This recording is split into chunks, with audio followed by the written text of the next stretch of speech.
Welcome student. आज का जो हमारा लेक्चर होने वाला है, अब हम अगले 2-3 लेक्चर तक बेटा कि जो गोज़ला है हमारी, इसकी एप्लीकेशन हम स्टडी करने वाले हैं। ठीक है, तो उसकी जो पहली एप्लीकेशन है उसके अंदर हम एक यूनिफॉर्मली चार्ज वायर, हमारे पास स्टेट वायर, उसकी जो इलेक्ट्रिक फील्ड होगी वहाँ पे, उसकी स्टडी करने वाले हैं यूजिंग गोज़ला। उसके लिए हमने क्या करते हैं, चलो हमने एक वायर कंसीडर कर ली भाई, एक स्ट्रेट वायर मान ली। ठीक है, इस पे चार्ज है पॉजिटिव।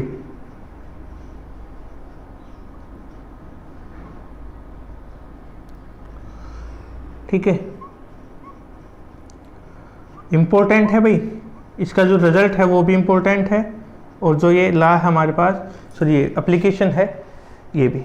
ठीक है, अब इससे r डिस्टेंस के ऊपर मैंने एक पॉइंट मान लिया, डिस्टेंस कितनी है r, यहाँ पे एक पॉइंट P मान लिया, जहाँ पे मैं इस वायर के कारण जो इलेक्ट्रिक फील्ड है हमारी उसकी वैल्यू फाइंड आउट करूँगा। ठीक है, अब मैंने क्या किया है कि जो वायर की लेंथ L है इस शेप में, और रेडियस हमारे पास कितनी है r, एक सिलेंडर कंसीडर कर लिया।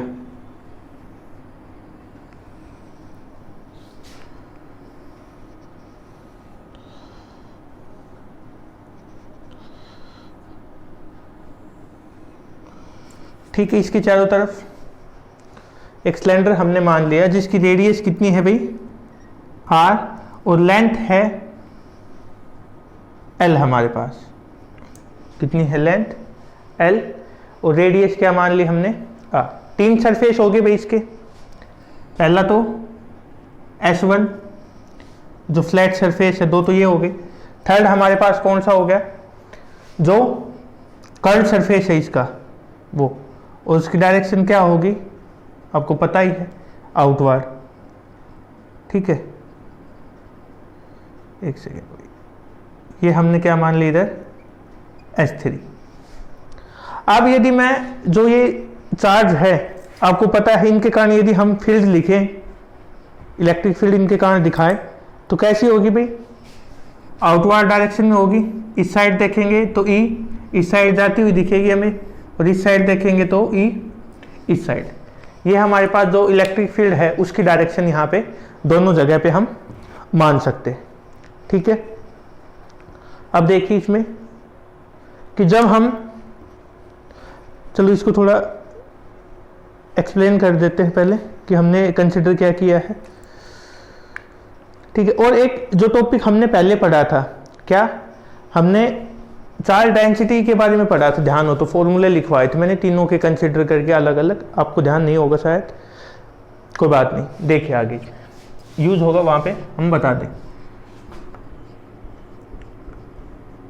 Let us consider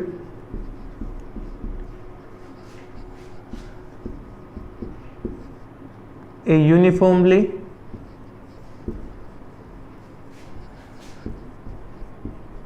charged wire of length L having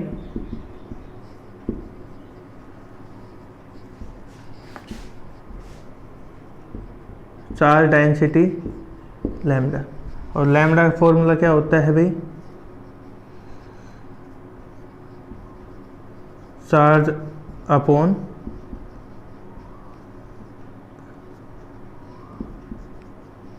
length. ठीक है, हमने कंसिडर कर लिया, ये कंसिडर, ये तो फॉर्मूला है ही हमारे पास, हमने वायर कंसिडर कर ली। अब हमने क्या किया है, consider a point P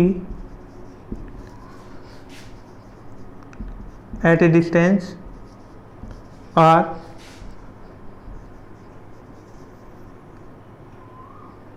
from the wire where we have to determine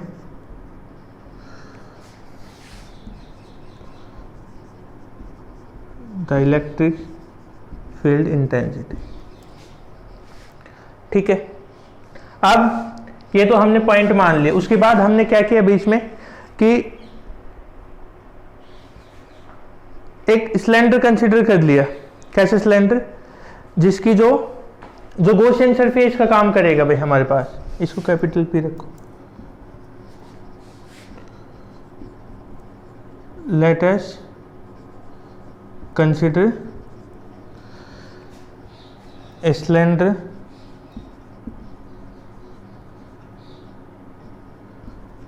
of length L and radius R, which act as a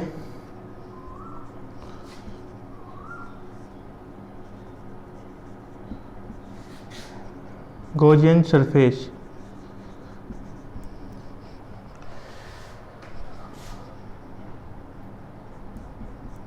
It has two flat surface S1 and S2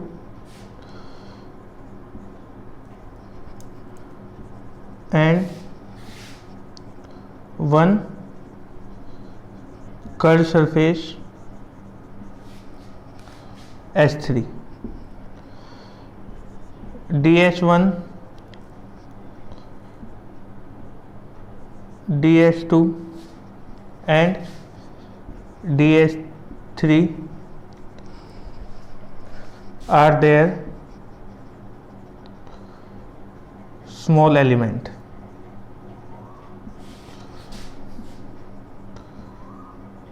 Respectively. ठीक है, ये हमने यहाँ पे consider कर लिया। अब यहाँ तक एक बार आप लिख सकते हो, इसको स्क्रीनशॉट ले लेना, बाद में लिख लेना।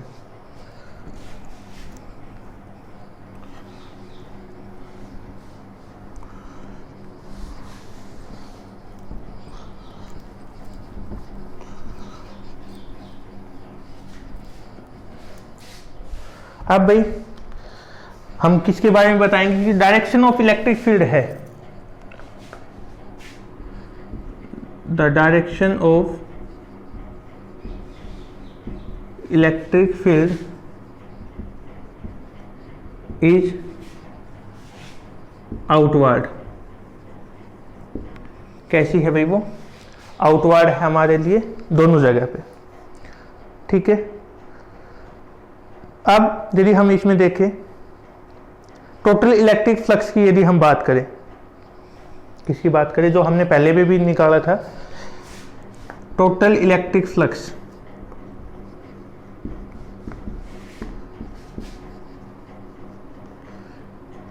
इज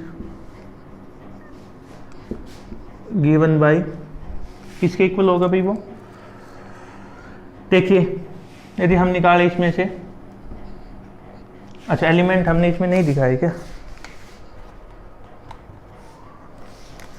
इसका एलिमेंट हमने मान लिया भाई, यहाँ पे क्या होगी उसकी DS2, उसकी डायरेक्शन इधर, DS3 इधर कौन सा आएगा भाई? DS1।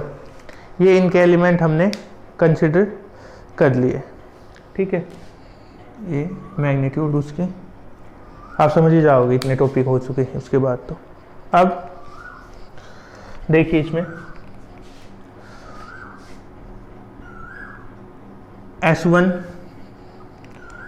E dot DS1 plus S2 E DS2 plus S3 DS3, तीनों एरिया जो है वो हमने इसके अंदर कवर कर लिए। ठीक है, वही क्या करना है उसके बाद भाई, इनको हटा के एंगल का यूज कर लेंगे। अब इलेक्ट्रिक फील्ड भाई इस साइड में जा रही है, ये ऊपर की साइड जा रही है, तो एंगल कितने डिग्री का हो गया, 90 डिग्री का। ऐसे ही H2 है, वो नीचे की साइड जा रहा है, इलेक्ट्रिक फील्ड इस साइड जा रही है, वो भी मतलब यदि इससे ऊपर जा रहे हैं तो भी 90, नीचे जा रहे हैं तो भी 90। तो H1 और H2 तो कितने हो गए, ये भी cos 90 प्लस H2, ये भी कितना हो गया भाई, cos 90 प्लस ED H3 कोस, दोनों सेम डायरेक्शन में है तो ये कितना हो गया कोस 0। हमें पता है क्या, कोस 90 की वैल्यू कितनी होती है 0, तो भाई पहले वाला भी 0 प्लस दूसरे वाला भी 0, क्या बचा हमारे पास, इलेक्ट्रिक फील्ड है वो चेंज नहीं हो रही, वो कांस्टेंट है, तो ये तो इंटीग्रेशन से बाहर ds3 और ये ठीक है, क्योंकि टोटल इलेक्ट्रिक फ्लक्स जब हम निकालेंगे तीनों का सम करना है। अब स्मॉल एलिमेंट है, कंप्लीट निकालेंगे, जो सिलेंडर होता है उसका हम यदि फाइंड आउट करें कर्व सरफेस एरिया तो कितना होता है भाई, E इंटू 2πr और L, ये हमारे पास होता है। और ये वैल्यू हमारे लिए भाई किसकी आ गई है, टोटल इलेक्ट्रिक फ्लक्स की वैल्यू आ गई, ठीक है। अब यदि हम बात करें, हम वैल्यू फाइंड आउट करें, किसकी वैल्यू फाइंड आउट करें भाई, हटा दे क्या डायग्राम, हटा देते हैं, चलो बना ही लिया होगा, आप समझ जाओगे अब तो। अब हम टोटल चार्ज निकालें, हमने अभी एक फॉर्मूला लिखा था क्या, lambda is equal to charge upon length कितनी है भाई इसकी L, तो चार्ज की वैल्यू कितनी आ गई इधर से, लैम्डा L। ये इक्वेशन क्या होगी हमारे पास फर्स्ट, ये इक्वेशन क्या होगी second. Using first and second in equation या इन गोज लॉ, क्या होता है भाई, टोटल इलेक्ट्रिक फ्लक्स मतलब E dot 2πRL is equal to Q upon epsilon, और Q की वैल्यू कितनी, चार्ज की वैल्यू कितनी आई भाई हमारे पास, लैम्डा L, L से L कैंसिल, E की वैल्यू क्या आ गई भाई, लैम्डा अपॉन 2π एप्सिलॉन नॉट और R, कितनी वैल्यू आई है 2π एप्सिलॉन नॉट और R। और एक चीज़ हमें और देखने को मिली है भाई, अब तक हम E directly proportional inversely proportional किसके पढ़ते आए हैं, कभी R क्यूब के, कभी R स्क्वायर के, और इस केस में जो E है हमारे वो किसके इनवर्सली प्रोपोर्शनल है, ओनली 1/r के, ठीक है, किसके इनवर्सली प्रोपोर्शनल है भाई यहाँ पे 1/r के। तो ये था अभी के लिए टॉपिक, अभी एप्लीकेशन ख़त्म नहीं हुई है, और भी इसके एप्लीकेशन है जो हमें स्टडी करनी। Thank you.